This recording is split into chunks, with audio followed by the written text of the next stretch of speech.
Hey there, bub. We're going to do an episode on Wolverine for this week's What It Is. That's why I said bub. Goody. All right. Because there's basically been a lot of talk. I mean, especially with the New Mutants movie coming out. Finally. Having been out. Like 15 years after they announced it or something. Right.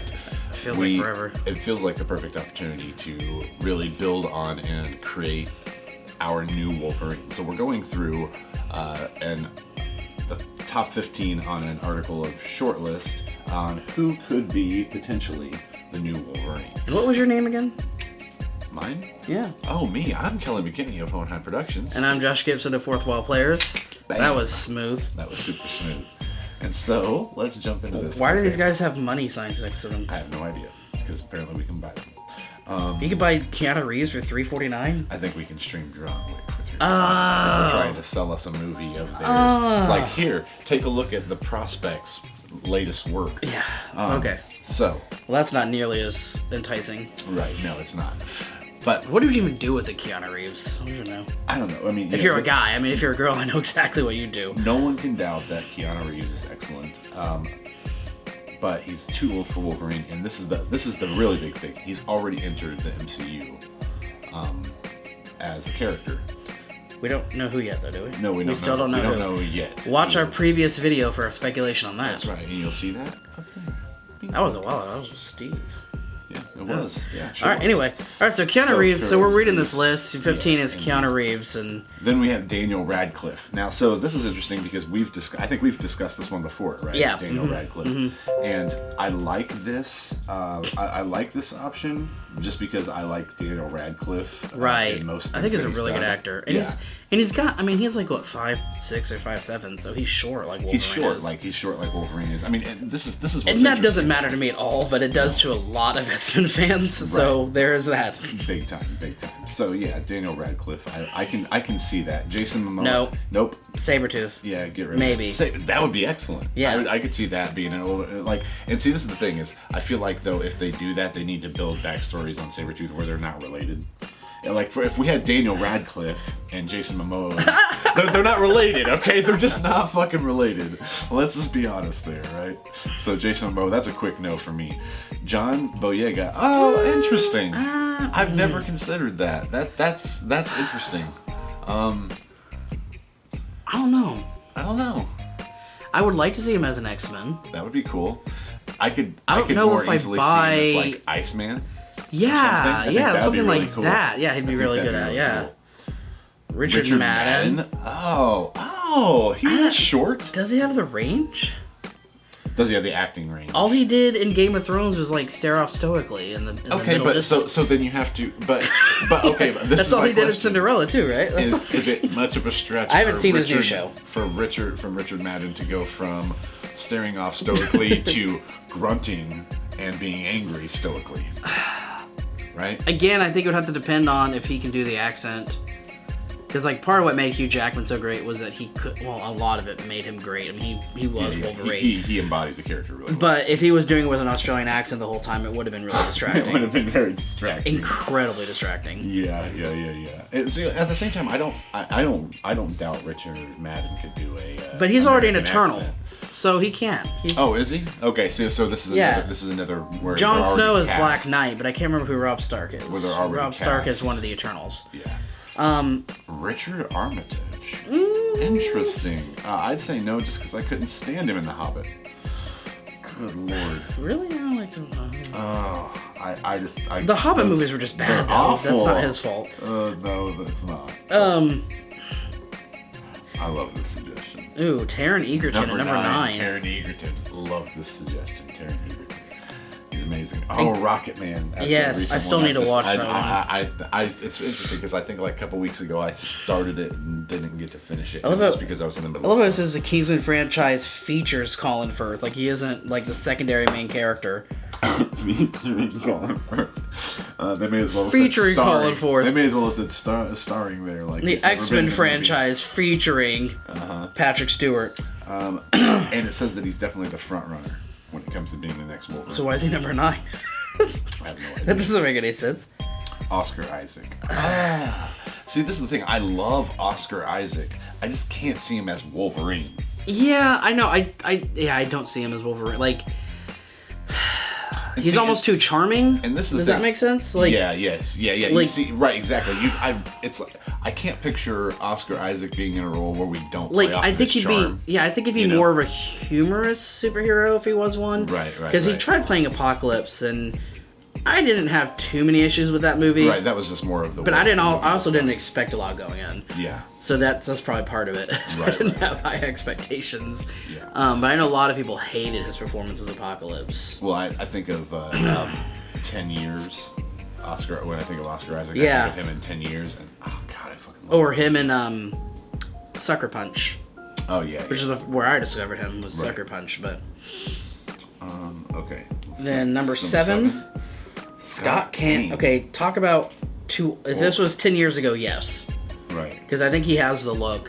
I think he's an underrated actor, and he's 5'5", and he's built. So like he's watch the Ocean's movies and just see like how much like wider he is than everybody else. And yeah, I actually kind of like Scott Caan, but he's too old. Right. It just depends on where they. Unless it's a one-off movie thing, I just don't think it'll work. And I don't think you're gonna do a one-off movie with a character like Wolverine. No. And it's number 6. Just stop trying to make Scott Eastwood a thing. He's not a thing. Well, son of Clint. All right. Literally, his most popular feature is that he's Clint Eastwood's son. Right. Well, and this is okay. So I haven't watched Snowden. Did he play Snowden? No, he played his boss. Okay. Says he played Snowden's boss at the NSA. I see. And then he was randomly in Suicide Squad as like a tertiary character. Yeah, and see, the thing is that what they've listed here for his, it's like nothing memorable that would strike me as worthy of such a Yeah, he's barely role. had starring roles, and most of his roles have been in his dad's films. Oh, look at this. Daphne Keane. Okay, no, this is the only contender on this list to have already played a version of Wolverine. Right, yeah. I love that idea. Right. She did amazing in Logan. Holy crap, she was amazing in Logan. She was. And so... But is it going to be as... I always worry with child actors when they get their first more adult... Because, she would have aged... What was Logan like, 2016, 2017? Something like that. So, by the time she gets into a movie, it's going to be like 23 or 24.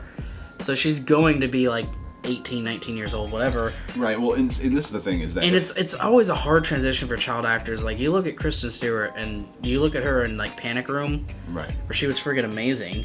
Right. And she got to Twilight, which was, like, her first, kind of transitioning to adult role. Right. And, like, she just, like, stared open-mouthed. Yeah, and the entire series. Then she had her reputation with The Road. Yeah, and now, and I mean, like, now she's doing better stuff again, but it's just kind of hard to break out of that stuff. Yeah. Well, this is my problem with the Daphne Keane selection, is that because of how well she did in Logan, I'd want them to pick up as her. Yeah. And then that's the whole thing, is then you have to. Which you can't do because you can't do that because we haven't been introduced to the Marvel world, the mutant world. That being said, it would be nice to see a different Wolverine story, since we know the classic one so well. It'd be an opportunity to really fold into this multiverse thing. Right. You know what I mean? Even if they had mutants coming from another multiverse. And then number 4, John Bernthal. I don't know who put this list together. That seems like it's probably like a fan preference thing, but John Bernthal, he's the Punisher, and that's it. Right, exactly. And I think he should stay the Punisher. He's amazing as the Punisher. Now, if you want to put the Punisher in a Wolverine movie, I can dig that. I'm okay with that. Sure. Have John Bernthal, have the Punisher blasting Wolverine in the face to no avail. Right, yeah, definitely. And so, I see their point here, though. If you want an actor that pulls off pure ferocity, well, of course. But what he brings to the Punisher needs to stay Punisher. Yes. You know what I mean? What he's already established as the Punisher, we love. Like, the best part of Daredevil is the Punisher. So Kingpin's really good too. Oh yeah, of course. And Daredevil himself. Yeah. I didn't like Elektra. Charlie Hunnam. I don't know how I feel about Hunnam. Other than the third season, I liked him. The third season, he was very emo-y. I don't know. He was very Punisher. Yeah, he was very what's his name? Peter from Heroes. Was that Milo Ventimiglia? Yeah, yes, I love him. But yeah, he yeah, whatever his name is. Yeah, he was. Yeah, the third season in Daredevil, he was like way too much like Spider-Man 3, Tobey Maguire. And, okay, right. The first two seasons, I thought he was freaking amazing.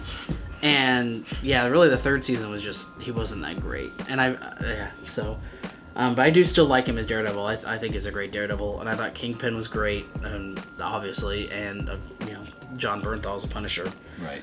He was the second season. So for number 3, Charlie Hunnam. I don't know. He hasn't really been successful in a franchise yet. What about? I mean, Sons of Anarchy. Well, I mean, like a movie franchise, though. No, not like, a movie franchise. I mean, yeah. Because like Pacific Rim was one of those that had the ability to be really successful, and it wasn't, and that's not his fault. Yeah. King Arthur was a dud. Right. And a lot of these is because of the directors behind it, and I know it's not necessarily the actor's fault, but I also think it's the time. I mean, like, just because we haven't had a really good King Arthur movie doesn't mean that now's the time to try to make one. Like, there's a time for King Arthur stuff. I feel like wait till he has another son or something. Right. King Arthur. Yeah, I got you. Yeah. All right, ancestry joke. But yeah, like.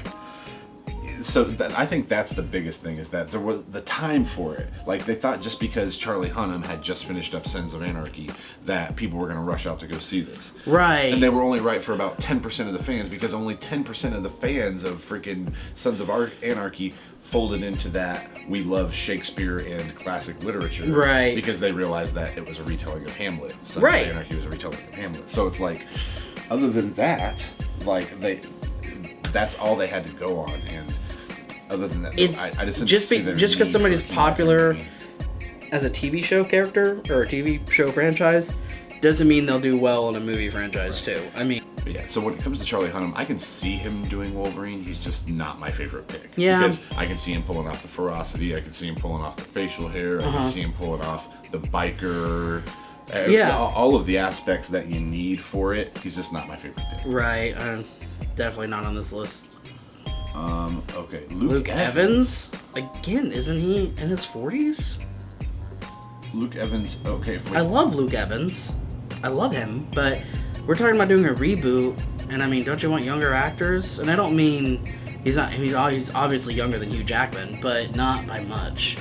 This is the guy who played Gaston in the remake, right? Mm-hmm. See, like, he's also Bard in the Hobbit trilogy. He's too old. He's too old. Yeah. But yes, like, when it comes to like facial structure and everything else, I could see him basically filling the role the way that Hugh Jackman did in our eyes, just because it was like, oh, you could see him. He looks just like the cartoon 1990s version that we love. Right.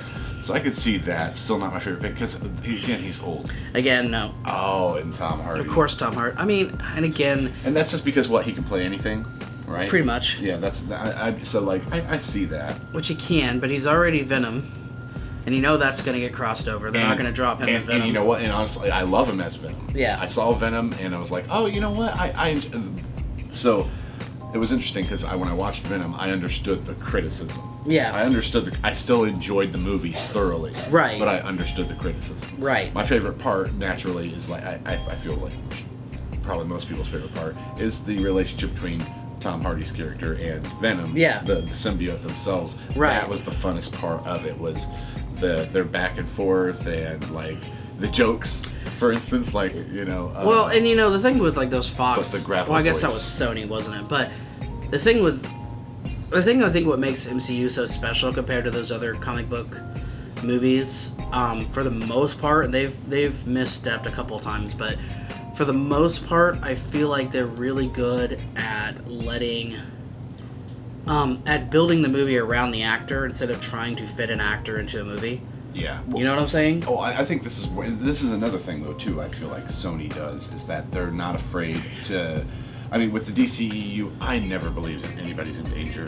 No, I never believe in... And ever. in Venom, like, it's just gritty and dark enough for Sony that it didn't matter that we know that he's the good guy and that there's no way he's going to die and lose. Right. But we're still caught up in the moment in the action because Tom Hardy makes us feel the character. Exactly. And because it's in a dark, gritty, very realistic sort of realm, whereas Gotham is supposed to be like New York City, whereas Marvel's just like, fuck it, we're in New York.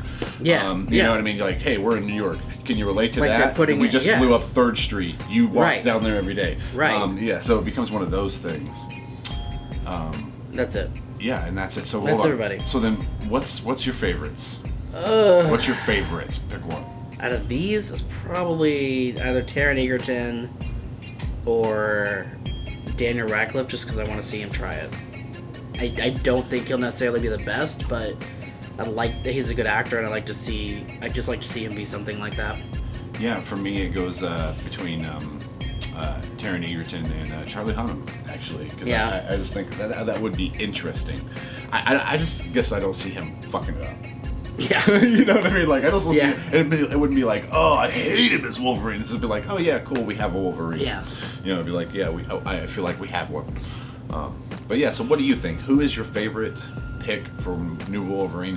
What do you think? What are you anticipating from the New Mutants movie? And please feel free to add other suggestions, because like at least 12 of these are just like not workable. Nope. Yeah. For sure. So we just need better ones to choose from, I think. Yeah, right. Maybe it should be another unknown. Well, tell us what you think. Indeed. Hey everybody, thanks for watching. Please like and subscribe. You can hit the bell notification for regular updates every single time we post a new video. And in your meantime, be ready for election. Check out the merch store. As you can see, this one here says, here's my dick pic, #Chivalry2020, which is what you'll find it under. And subscribe to the Patreon for more behind the scenes video and a look into everything we do here at Hohenheim Productions. Thanks, bye.